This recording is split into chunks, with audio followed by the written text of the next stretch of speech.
It stands hidden behind the trees, shrouded in silence and shadow, a place where the past clings to every brick and corner. Once this was a bakery where the unthinkable happened. Prisoners from the Sachsenhausen concentration camp toiled here to bake bread that fed the very machine that oppressed them. Today, the SS Bakery sits abandoned, decaying quietly. The story of the SS Bakery begins with its construction in 1939, during the height of the Nazi regime.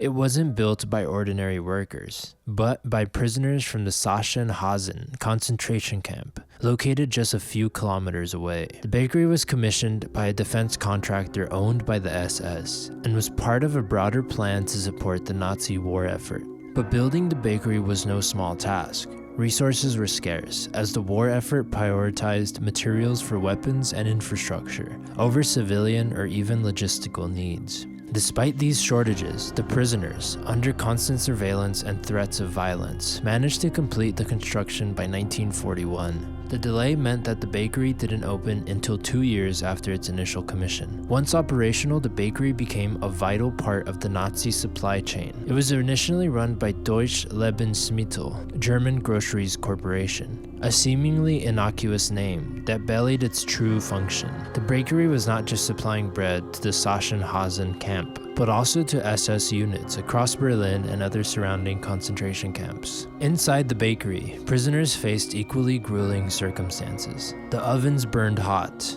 Temperatures in the baking rooms often exceeded 60 degrees Celsius, or 140 degrees Fahrenheit. The long hours and physical demand took their toll. Yet the quotas were relentless, initially producing 10,000 loaves per day. The output was ramped up dramatically after the introduction of shift work and additional ovens. By the height of its production, the bakery was churning out 43,000 loaves daily. As the war neared its end, the bakery continued its operations, even as the world around it fell into chaos.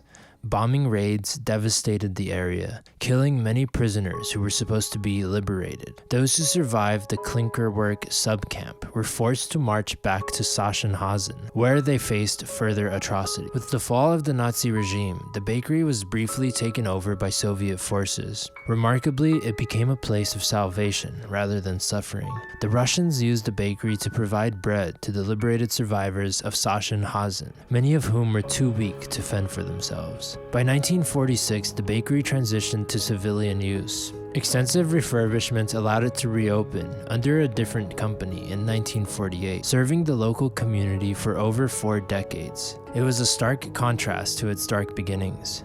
Now producing bread not under duress, but for nourishment and sustenance. Today, the SS Bakery sits in eerie silence, hidden behind overgrown trees, and obscured from view of the nearby canal. Its tall, industrious frame, once alive with the relentless heat of ovens and the hurried steps of forced laborers, now stands as a crumbling monument to a dark past. For decades after its closure in 1991, the bakery has been left to decay. It's neither a memorial nor a functional space. Without official recognition, it teeters between forgotten history and urban ruin.